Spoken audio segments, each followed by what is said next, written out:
नमस्कार भक्तों, आप सभी का हमारे चैनल पर हार्दिक स्वागत है। आज हम आपके लिए लेकर आए हैं शुक्रवार के पावन संतोषी माता व्रत की दिव्य, चमत्कारी और पुण्यदायी कथा। ऐसी मान्यता है कि जो श्रद्धा, विश्वास और सच्चे मन से इस कथा को सुनता या पढ़ता है, उस पर संतोषी माता की विशेष कृपा बनी रहती है। माता उसके जीवन के दुख, दरिद्रता, कलह और बाधाओं को दूर करके सुख, शांति, समृद्धि और मनचाहे फल का आशीर्वाद प्रदान करती है। यदि आप भी माता संतोषी की कृपा पाना चाहते हैं तो इस कथा को अंत तक अवश्य सुनें, बीच में बिल्कुल न छोड़ें। कथा आरंभ करने से पहले सच्चे मन से जय संतोषी माता अवश्य लिखें और माता से अपनी मनोकामना प्रार्थना के रूप में कहें। यदि आपको हमारी धार्मिक कथाएं और व्रत की जानकारी पसंद आती है तो वीडियो को लाइक करें, अपने परिवार और मित्रों के साथ शेयर करें और ऐसे ही सनातन धर्म से जुड़े वीडियो सबसे पहले देखने के लिए हमारे चैनल को सब्सक्राइब करके घंटी का निशान भी दबा दें। तो आइए बिना किसी विलंब के पूर्ण श्रद्धा और भक्ति के साथ शुक्रवार की पावन संतोषी माता व्रत कथा का शुभारंभ करते हैं। बहुत समय पहले एक गांव में एक वृद्ध महिला रहती थी। उसके 7 पुत्र थे। उनमें से 6 पुत्र मेहनत करके धन कमाते थे, जबकि सबसे छोटा पुत्र अत्यंत सरल स्वभाव का था। वह किसी प्रकार का व्यापार या नौकरी नहीं करता था। उसकी इसी बात के कारण परिवार के लोग उसे निकम्मा समझते थे। वृद्धा अपने 6 बेटों को बहुत आदर और प्रेम से भोजन कराती थी। उनके लिए अलग अलग प्रकार के स्वादिष्ट व्यंजन बनाए जाते थे, लेकिन सबसे छोटे पुत्र के लिए वह कभी विशेष ध्यान नहीं देती थी। जब सब लोग भोजन कर लेते तब जो कुछ बच जाता वह उसे खाने के लिए दे दिया जाता। छोटा पुत्र बहुत भोला था। उसे अपनी माता के व्यवहार पर कभी संदेह नहीं हुआ। वह सोचता था कि उसकी माँ उससे सबसे अधिक प्रेम करती है। एक दिन वह अपनी पत्नी के पास बैठा था। बातचीत के दौरान उसने मुस्कुराते हुए कहा, देखो मेरी माता मुझे कितना चाहती है। मैं चाहे कुछ भी न करूं, फिर भी वे मेरा पूरा ध्यान रखती है। उसकी पत्नी यह सुनकर कुछ क्षण मौन रही, फिर धीरे से बोली, स्वामी आप बहुत सरल हृदय के हैं, इसलिए आपको वास्तविकता का पता नहीं चल पाया है। पति ने आश्चर्य से पूछा, क्या मतलब? क्या तुम कहना चाहती हो कि मेरी माता मुझसे प्रेम नहीं करती? पत्नी ने उत्तर दिया, मैं आपकी माता के बारे में कुछ गलत नहीं कहना चाहती, लेकिन जो भोजन सबके बाद बच जाता है वही आपको दिया जाता है। आप स्वयं में देखकर सत्य जान सकते हैं। छोटे पुत्र को पत्नी की बात पर विश्वास नहीं हुआ। उसने कहा, जब तक मैं अपनी आंखों से न देख लूं, मैं इस बात को नहीं मान सकता। पत्नी बोली, तो फिर उचित समय आने पर स्वयं देख लेना। कुछ दिन बाद एक बड़ा पर्व आया। घर में विशेष पकवान बनने लगे। तरह तरह की मिठाइयाँ बनाई गई। घी से बने व्यंजन और चूरमे के लड्डुओं की सुगंध पूरे घर में फैल गई। छोटे पुत्र ने सोचा कि आज सत्य का पता चल जाएगा। उसने सिर दर्द का बहाना बनाया और रसोई घर के एक कोने में चादर ओढ़कर लेट गया। बाहर से देखने पर ऐसा लग रहा था जैसे वह सो रहा हो, लेकिन वास्तव में वह सब कुछ ध्यान से देख रहा था। थोड़ी देर बाद उसके 6 भाई भोजन करने आए। उसकी माता ने बड़े प्रेम से उनके लिए आसन लगाए, उन्हें विविध प्रकार के व्यंजन परोसे और आग्रहपूर्वक खिलाया। छोटा पुत्र यह सब देखता रहा। जब सभी भाई भोजन करके उठ गए तब माता ने उनकी थालियों में बचे हुए लड्डुओं के टुकड़े और अन्य बचा हुआ भोजन इकट्ठा किया। फिर उन टुकड़ों को जोड़कर एक लड्डू बनाया और बाकी जूठन साफ कर दी। इसके बाद उसने छोटे पुत्र को पुकारा, बेटा अब उठ जाओ, तुम्हारे भाई भोजन कर चुके हैं, आओ तुम भी भोजन कर लो। यह दृश्य देखकर छोटे पुत्र का हृदय टूट गया। जिस माता के प्रेम पर उसे गर्व था, उसी के व्यवहार का सत्य आज उसके सामने था। उसकी आंखों में आंसू भर आए। वह धीरे से उठा और बोला, माँ मुझे भूख नहीं है, मैं भोजन नहीं करूँगा, मैं परदेश जा रहा हूँ। माँ बोली, कल जाता आज ही चला जा। वह उसकी पत्नी के पास गया जो गौशाला में उपले बना रही थी। पति को अचानक सामने देखकर वह चौंक गई। उसने पूछा, स्वामी इस समय कहाँ जा रहे हो? तब वह बोला, मैं परदेश जा रहा हूँ, यहाँ अब मेरा मन नहीं लगता, पता नहीं कब लौटूँ, इसलिए तुम अपना ध्यान रखना। पत्नी की आंखें भर आई। वह बोली, आप जा रहे हो तो अपनी कोई निशानी मुझे दे जाइए जिससे मैं आपको याद कर सकूं, और मेरी भी कोई निशानी अपने साथ ले जाइए जिससे आपको मेरी याद बनी रहे। पति ने अपनी उंगली से अंगूठी उतारकर उसे दे दी और बोला, मेरे पास देने के लिए यही है। पत्नी ने मुस्कुराते हुए कहा, मेरे पास तो कुछ भी नहीं है। उस समय उसके हाथों में गोबर लगा हुआ था। उसने प्रेम से अपने हाथ की छाप पति की पीठ पर लगा दी और बोली, यही मेरी निशानी है। दोनों की आंखें नम थी। फिर वह परदेश की ओर चल पड़ा। कई दिनों की यात्रा के बाद वह एक बड़े नगर में पहुंचा। वहां एक धनी व्यापारी की दुकान थी। वह व्यापारी के पास गया और बोला, मुझे काम चाहिए। यदि आपको किसी कर्मचारी की आवश्यकता हो तो मुझे रख लीजिए। व्यापारी ने उसे ऊपर से नीचे तक देखा और पूछा, क्या काम कर सकते हो? युवक बोला, जो भी काम देंगे पूरी ईमानदारी से करूँगा। व्यापारी को उसकी बात पसंद आई और उसने उसे नौकरी पर रख लिया। युवक सुबह से रात तक मेहनत करने लगा। वह दुकान का हिसाब रखता, ग्राहकों से व्यवहार करता और पूरी लगन से काम करता। धीरे धीरे उसकी बुद्धिमानी और ईमानदारी की चर्चा पूरे नगर में होने लगी। व्यापारी उससे बहुत प्रसन्न रहने लगा। कुछ ही महीनों में उसने उसे व्यापार की महत्वपूर्ण जिम्मेदारियां सौंप दी। समय बीतता गया और देखते ही देखते वह युवक व्यापारी का सबसे विश्वास पात्र बन गया। बाद में व्यापारी ने उसे अपने व्यापार में हिस्सेदार भी बना लिया। अब उसके पास धन, सम्मान और प्रतिष्ठा सब कुछ था। उधर उसके घर में उसकी पत्नी का जीवन अत्यंत कठिन हो गया था। सास और जेठानी उससे दिन भर काम कराती। सुबह से रात तक वह घर के सारे काम करती, फिर जंगल से लकड़ियां लाती। खाने के नाम पर उसे भूसी मिली रोटी दी जाती और पानी भी टूटे हुए नारियल के खोल में दिया जाता। वह सब कुछ सहती रही, लेकिन कभी किसी से शिकायत नहीं की। एक दिन वह जंगल में लकड़ियां लेने जा रही थी। रास्ते में उसने देखा कि कुछ स्त्रियां एक स्थान पर बैठकर किसी देवी की कथा सुन रही है। उनके सामने गुड़ और चने का प्रसाद रखा हुआ था।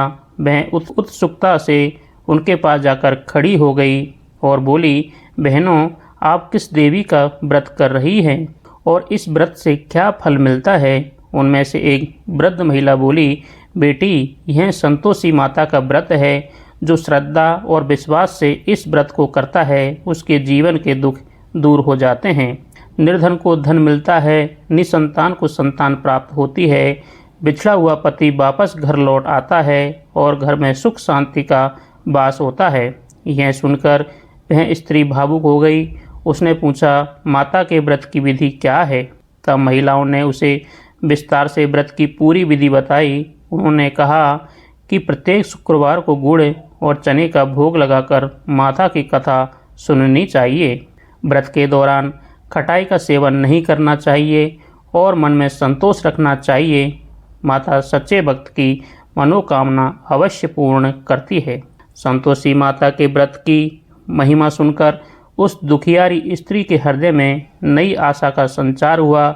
उसने उसी दिन जंगल से लाई हुई लकड़ियां का गट्ठर बाजार में बेच दिया। जो थोड़े से पैसे मिले उनसे उसने गुड़ और चने खरीदे और संतोषी माता के मंदिर पहुंच गई।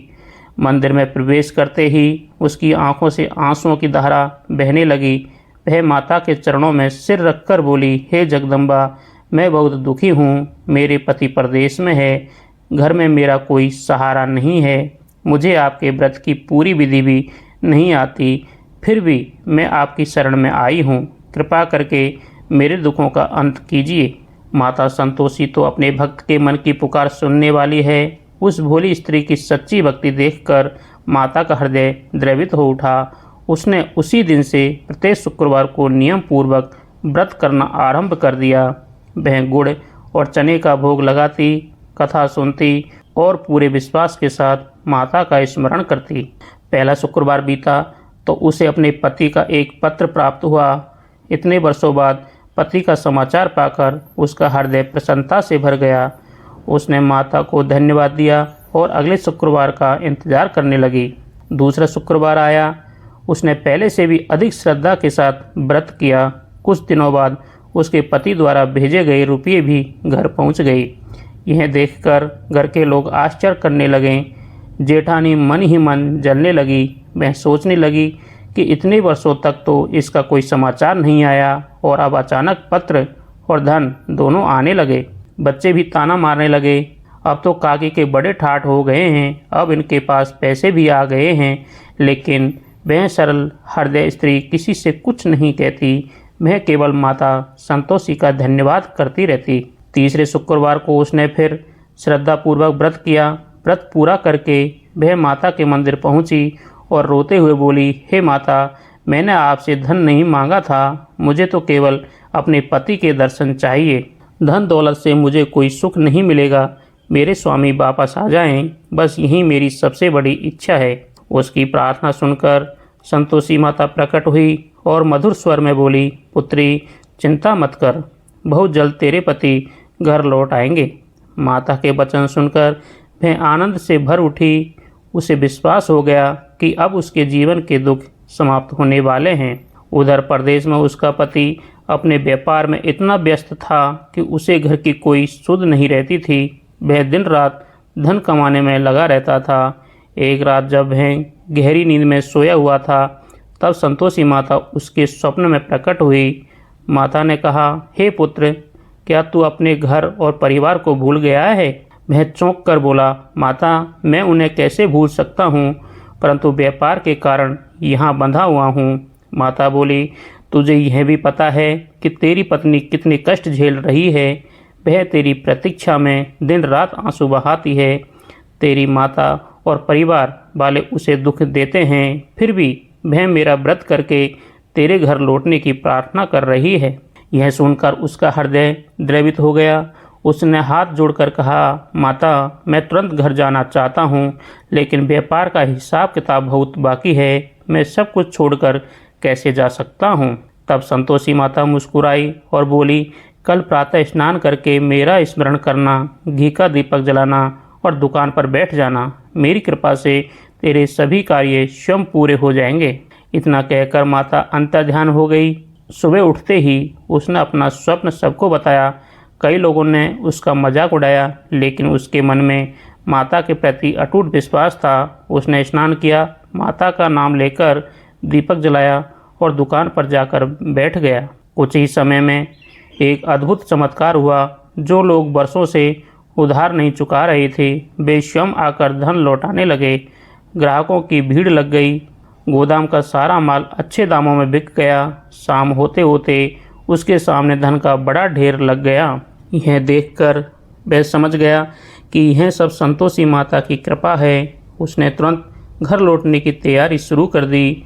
अपनी पत्नी और परिवार के लिए सुंदर वस्त्र, आभूषण और अनेक उपहार खरीदे और घर की ओर चल पड़ा। उधर संतोषी माता की कृपा से पति अपने नगर की ओर चल पड़ा और इधर उसकी पत्नी पहले की तरह प्रत्येक शुक्रवार को श्रद्धा और विश्वास के साथ माता का व्रत करती रही। अब उसका विश्वास और भी दृढ़ हो चुका था कि माता अवश्य उसकी मनोकामना पूर्ण करेगी। एक दिन वह जंगल में लकड़ियाँ लेने गई हुई थी। लौटते समय वह हमेशा की तरह संतोषी माता के मंदिर में पहुंची और माता के चरणों में प्रणाम करके कुछ देर बैठ गई। उसी समय उसे दूर से बहुत अधिक धूल उड़ती दिखाई दी। आश्चर्यचकित होकर उसने माता से प्रार्थना की, हे माता, यह धूल कैसी उड़ रही है? ऐसा लगता है जैसे कोई बड़ा काफिला इस ओर आ रहा हो। तब संतोषी माता ने उसे दर्शन देकर कहा, पुत्री, तेरा पति अपने घर लौट रहा है। अब तू मेरी बात ध्यान से सुन। जंगल से 3 लकड़ियों के गट्ठर तैयार कर, एक नदी के किनारे रख देना, दूसरा मेरे मंदिर के पास और तीसरा अपने सिर पर रखकर घर ले जाना। स्त्री ने हाथ जोड़कर कहा, जैसी आपकी आज्ञा माता। माता ने आगे कहा, तेरा पति यात्रा करते करते थक जाएगा। जब वह मंदिर के पास लकड़ियों का गट्ठर देखेगा तो कुछ देर विश्राम करने के लिए यहीं रुकेगा। उसके बाद वह घर की ओर जाएगा। तू भी उचित समय पर घर पहुंचना और आंगन में प्रवेश करते ही वही बातें कहना जो तू प्रतिदिन दुखी होकर सोचती है। स्त्री ने माता की आज्ञा मानी और वैसा ही किया जैसा माता ने कहा था। कुछ समय बाद उसका पति वहां पहुंचा। लंबी यात्रा के कारण वह बहुत थक चुका था। मंदिर के पास सूखी लकड़ियां देखकर उसने सोचा कि यहीं थोड़ा विश्राम कर लिया जाए। उसने कुछ देर आराम किया और फिर अपने गांव की ओर चल पड़ा। गांव पहुंचकर उसने सबसे पहले अपने परिवार वालों से भेंट की। सभी लोग उसे देखकर प्रसन्न हो गए। इतने वर्षों बाद वह अपार धन संपत्ति और वैभव लेकर लौटा था। उसी समय उसकी पत्नी भी सिर पर लकड़ियों का भारी गट्ठर उठाए घर पहुंची। उसने आंगन में लकड़ियां रखीं और ऊंचे स्वर में कहा, लो सासू माँ, जंगल से लकड़ियां ले आई हूँ। अब मुझे भूसी की रोटी दे दीजिए और नारियल के टूटे हुए खोल पानी भी दे दीजिए। और ये मेहमान कौन आया है? उसकी यह बात सुनकर उसका पति चौंक गया। उसे समझ नहीं आया कि यह स्त्री ऐसा क्यों कह रही है। सास तुरंत बाहर आई और बोली, बेटा तेरा पति आया है, आप मीठा भात खा, श्रृंगार कर, नए कपड़े पहन। इतने में पति भी बाहर आ गया। उसने अपनी पत्नी की ओर ध्यान से देखा। वर्षों के कष्ट और कठिन परिश्रम ने उसके चेहरे की चमक कम कर दी थी, इसलिए वह पहले तो उसे पहचान नहीं पाया। लेकिन तभी उसकी नज़र पत्नी के हाथ में पहनी हुई उसी अंगूठी पर पड़ी जो उसने परदेश जाते समय उसे दी थी। अंगूठी देखते ही वह सब कुछ समझ गया। उसने अपनी माँ से पूछा, माँ, क्या सचमुच मेरी पत्नी के साथ ऐसा व्यवहार किया जाता था? माँ कुछ भी उत्तर नहीं दे सकी। अब उसे अपनी पत्नी के सारे दुखों का एहसास हो गया। उसने निश्चय किया कि अब वह उसे कोई कष्ट नहीं होने देगा। उसने परिवार से अलग रहने का निर्णय लिया और दूसरे मकान की चाबी लेकर वहां चला गया। उसने नया घर सजाया, आवश्यक सामान रखा और अपनी पत्नी को सम्मानपूर्वक वहां ले गया। कुछ ही दिनों में उनका घर सुख, शांति और समृद्धि से भर गया। अब वह स्त्री बड़े आनंद से जीवन बिताने लगी। समय बीतता गया। एक दिन शुक्रवार आया। स्त्री ने अपने पति से कहा, स्वामी, संतोषी माता की कृपा से हमारे सभी दुख दूर हो गए हैं। अब मैं माता के व्रत का उद्यापन करना चाहती हूँ। पति ने प्रसन्न होकर कहा, यह तो बहुत शुभ बात है, अवश्य उद्यापन करो। यह सुनकर वह उद्यापन की तैयारी में लग गई। उसने घर की साफ सफाई की, माता का सुंदर मंडप सजाया, खीर, पूड़ी, चने का साग और अनेक प्रकार के व्यंजन तैयार किए। उसका मन माता के प्रति कृतज्ञता से भरा हुआ था, क्योंकि माता की कृपा से उसके जीवन के सारे कष्ट दूर हो चुके थे। लेकिन उसकी जेठानी को यह सब अच्छा नहीं लग रहा था। उसके मन में ईर्ष्या भर गई थी। उसने सोचा, यदि बहू का उद्यापन सफल हो गया तो उससे और भी अधिक सुख और सम्मान मिलेगा। इसलिए उसने अपने पुत्रों को अपने पास बुलाया और बोली, देखो, आज जब तुम भोजन करने जाओ तो भोजन के बाद खटाई अवश्य मांगना। यदि खटाई नहीं मिले तो पैसे मांग लेना और उनसे खटाई खरीद कर खा लेना। बच्चों ने अपनी माँ की बात मान ली। उधर बहू ने बड़े प्रेम से सब बच्चों को आसन पर बैठाकर भोजन कराया। सभी ने खीर, पूड़ी और चने का साग खूब आनंद से खाया। भोजन समाप्त होने पर जेठानी के लड़के बोले, काकी, अब हमें कुछ खटाई खाने को दो। यह सुनकर बहू घबरा गई। उसने कहा, बेटा, आज संतोषी माता का उद्यापन है, इस दिन खटाई नहीं खाई जाती। लेकिन बच्चे बार बार जिद करने लगे। वे बोले, यदि खटाई नहीं दे सकती तो हमें पैसे दे दो, हम स्वयं खरीद लेंगे। बहू बहुत सीधी और भोली थी। उसे इस नियम की गंभीरता का पूरा ज्ञान नहीं था। उसने सोचा कि बच्चों की इच्छा पूरी कर देना चाहिए, इसलिए उसने उन्हें कुछ पैसे दे दिए। पैसे मिलते ही लड़के दौड़कर बाजार गए और इमली तथा अन्य खट्टी चीज़ें खरीद कर खाने लगे। यह सब देखकर संतोषी माता अप्रसन्न हो गई, क्योंकि उद्यापन के दिन खटाई का सेवन वर्जित माना जाता है। बहू से यह भूल अनजाने में हुई थी, लेकिन नियम भंग तो हो ही गया था। कुछ ही दिनों बाद माता की नाराजगी का प्रभाव दिखाई देने लगा। एक दिन अचानक राजा के सैनिक आए और उसके पति को पकड़ कर ले गए। व्यापार से संबंधित कर और धन के विषय में पूछताछ होने लगी। घर में फिर संकट का वातावरण छा गया। जेठ और जेठानी ताने मारने लगे। वे कहने लगे, देखा इतना धन आया था, अब पता चलेगा कि यह सब कैसे आया था। यह सुनकर बहू का हृदय टूट गया। वह रोती हुई सीधी संतोषी माता के मंदिर पहुंची और माता के चरणों में गिरकर विलाप करने लगी। वह बोली, हे मातेश्वरी, यह आपने क्या किया? पहले तो आपने मेरे जीवन में सुख भर दिया और अब फिर से संकट क्यों आ गया? यदि मुझसे कोई भूल हुई है तो मुझे क्षमा कर दीजिए। तभी माता ने उसे दर्शन दिए और बोली, पुत्री, तूने उद्धापन के नियम का पालन नहीं किया। तेरे द्वारा दिए गए पैसों से बच्चों ने खटाई खरीदी और खाई, इसी कारण व्रत का नियम भंग हो गया। यह सुनकर बहू की आंखों से आंसू बहने लगे। उसने हाथ जोड़कर कहा, हे माता, यह भूल जानबूझकर नहीं हुई। मैं तो अज्ञानी हूँ, मुझे क्षमा कर दीजिए। मैं पुनः पूरी श्रद्धा और नियम पूर्वक उद्धापन करूँगी। संतोषी माता का हृदय दया से भर गया। वे बोली, यदि तू सच्चे मन से फिर से उद्धापन करेगी और नियमों का पालन करेगी तो सब कुछ पहले जैसा हो जाएगा। बहू ने माता को प्रणाम किया और घर लौट आई। रास्ते में ही उसे अपना पति मिलता हुआ दिखाई दिया।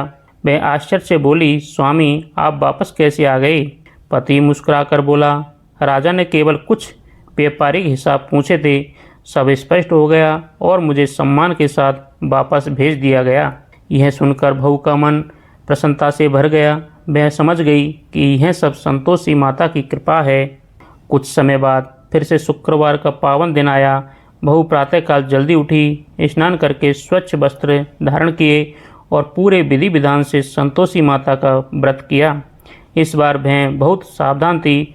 उसने मन ही मन निश्चय किया कि माता के नियमों का पूरी तरह पालन करेगी और कोई भूल नहीं होने देगी। उद्धापन का दिन आया। उसने प्रेम पूर्वक खीर पूड़ी, चने का साग, खाजा और अनेक प्रकार के सात्विक व्यंजन बनाए। फिर बच्चों को भोजन के लिए निमंत्रण देने गई। इस बार भी जेठानी ने अपने पुत्रों को पहले जैसी सीख देने का प्रयास किया, लेकिन बहू अब पहले से अधिक समझदार हो चुकी थी। जब जेठानी के पुत्र भोजन के लिए नहीं आए, तब उसने पड़ोस और गांव के ब्राह्मण बालकों को आदरपूर्वक आमंत्रित किया। सभी बालकों को प्रेम से आसन पर बैठाया गया। उन्हें स्वादिष्ट भोजन कराया गया। भोजन के बाद उसने किसी को भी पैसे नहीं दिए, बल्कि यथाशक्ति फल और दक्षिणा देकर सम्मानपूर्वक विदा किया। इस प्रकार संतोषी माता का उद्धापन पूरी श्रद्धा और नियम पूर्वक संपन्न हुआ। उद्धापन पूरा होते ही संतोषी माता अत्यंत प्रसन्न हुई। उनकी कृपा से घर में सुख, शांति और समृद्धि बढ़ने लगी। कुछ समय बाद बहू ने एक सुंदर, तेजस्वी और चंद्रमा के समान मनोहर पुत्र को जन्म दिया। पुत्र के जन्म से पूरा घर आनंद से भर गया। अब बहू प्रतिदिन अपने पुत्र को लेकर संतोषी माता के मंदिर जाने लगी। वह माता के चरणों में सिर झुकाकर उनका धन्यवाद करती और कहती, हे माता, आपके बिना मेरा जीवन अंधकार में था। आपने ही मेरे दुखों को सुख में बदल दिया। एक दिन संतोषी माता ने सोचा, यह मेरी भक्त प्रतिदिन मेरे दर्शन करने आती है, आज मैं स्वयं इसके घर जाकर इसकी भक्ति की परीक्षा लूँगी। यह विचार करके माता ने एक विचित्र रूप धारण किया। उनका मुख गुड़ और चनों से लिपटा हुआ था, होठ लंबे दिखाई दे रहे थे और उनके चारों ओर मक्खियाँ मंडरा रही थी। साधारण लोगों को उनका रूप अजीब और भयावह प्रतीत हो रहा था। माता उसी रूप में बहू के घर पहुंची। जैसे ही सास ने उन्हें देखा, वह घबरा गई और चिल्लाकर बोली, अरे देखो, कोई अजीब सी स्त्री घर की ओर आ रही है। दरवाजे बंद कर दो, कहीं यह कोई चुड़ैल या डाकिन न हो। घर के अन्य लोग भी भयभीत हो गए और दरवाजे बंद करने लगे। लेकिन बहू ने जैसे ही रोशनदान से बाहर देखा, वह तुरंत पहचान गई कि यह कोई साधारण स्त्री नहीं, बल्कि उसकी आराध्य संतोषी माता है। वह खुशी से झूम उठी और बोली, आज मेरे भाग्य जाग गए। आज मेरी मातेश्वरी स्वयं मेरे घर पधारी है। इतना कहकर वह दौड़ती हुई बाहर आई और माता के चरणों में गिर पड़ी। सास और घर के अन्य लोग आश्चर्य से यह सब देख रहे थे। बहू बोली, हे मातेश्वरी, आपका मेरे घर में स्वागत है। उसकी सच्ची भक्ति देखकर संतोषी माता अपने दिव्य स्वरूप में प्रकट हो गई। माता का तेज देखकर घर के सभी लोग स्तब्ध रह गए। सास, जेठ, जेठानी और परिवार के अन्य सदस्य भी माता के चरणों में गिर पड़े। वे हाथ जोड़कर बोले, हे जगदम्बा, हम अज्ञानी थे, हमने आपकी भक्त को बहुत कष्ट दिए, हमें अपने अपराधों के लिए क्षमा कर दीजिए। संतोषी माता ने कहा, जो मनुष्य संतोष रखता है, दूसरों को कष्ट नहीं देता और श्रद्धा से मेरा व्रत करता, मैं उसके जीवन के सभी दुख दूर कर देती हूँ। फिर माता ने बहू को आशीर्वाद देते हुए कहा, पुत्री, तेरी भक्ति से मैं अत्यंत प्रसन्न हूँ। तेरे घर में सदैव सुख, शांति, धन, वैभव और संतान का वास रहेगा। इतना कहकर संतोषी माता अंतर्ध्यान हो गई। उस दिन के बाद उस परिवार में कभी किसी प्रकार का दुख नहीं आया। सभी लोग प्रेम और सौहार्द के साथ रहने लगे। बहू का जीवन सुख और समृद्धि से भर गया। जो श्रद्धा पूर्वक संतोषी माता का व्रत करता है, कथा सुनता है या सुनाता है, माता उसकी मनोकामनाएं पूर्ण करती है। घर में सुख शांति का वास होता है और सभी कष्ट दूर हो जाते हैं। अब सभी भक्त प्रेम से सुनिए संतोषी माता की आरती। जय संतोषी माता मैया, जय संतोषी माता, अपने सेवक जन को, अपने सेवक जन को सुख संपत्ति दाता। जय संतोषी माता, सुंदर चीर सुनहरी माँ धारण कीनो, मैया धारण कीनो, हीरा पन्ना दम के तन श्रृंगार लीन।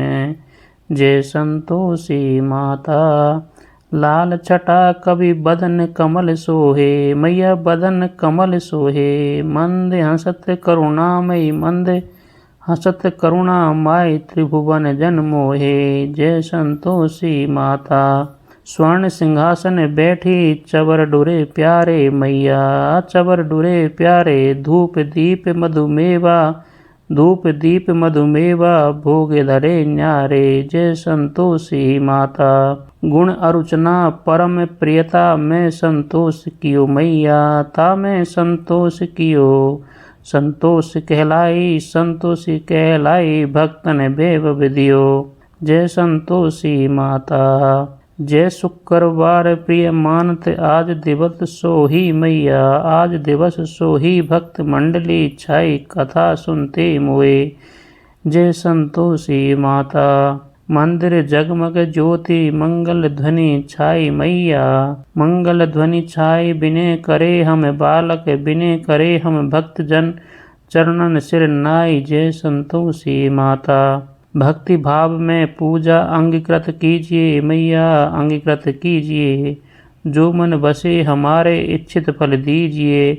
जय संतोषी माता, दुख दरिद्र रोगी संकट मुक्त किए मैया, संकट मुक्त किए, बहुधन धन्य भरे, घर सुख सौभाग्य दिए। जय संतोषी माता, ध्यान धरो जिस जन ने, मन वांछित फल पायो, मैया मन इच्छित फल पायो, पूजा कथा श्रवण कर घर आनंद आयो। जय संतोषी माता, शरण गहे की लज्जा रखियो, जगदम्बे मैया रखियो, जगदम्बे संकट तू ही निवारे, दया मई अब अम्बे। जय संतोषी माता, संतोषी माता की आरती जो कोई नर गावे, मैया जो कोई नर गावे, रिद्धि सिद्धि सुख संपत्ति, रिद्धि सिद्धि सुख संपत्ति, जी भर कर पावे। बे जय संतोषी माता, जय संतोषी माता, मैया जय संतोषी माता, अपने सेवक जन को सुख संपत्ति दाता। जय संतोषी माता, बोलो संतोषी माता की जय। जय जय संतोषी माता। सभी भक्तों पर माता की कृपा सदैव बनी रहे।